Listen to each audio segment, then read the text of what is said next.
So hello everyone, in this video I am going to show how to check your TCSION assignment given by your faculty. And if you are new to my channel, then subscribe to my channel and press the bell icon so notification of my new video can reach you. So first open your browser and search here TCSION.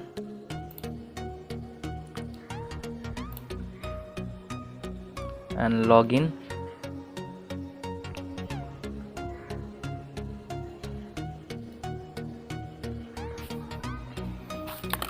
So now here we can see, guys, I have successfully logged in TCSION.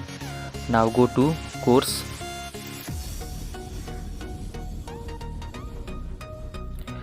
and choose here your syllabus. So my syllabus is software engineering. We can see here software engineering and my subject code is ESC 501.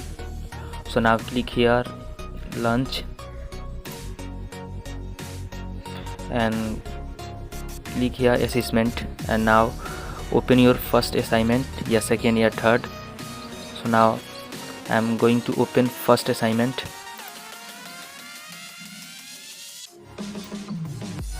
So we can see here my assignment is here.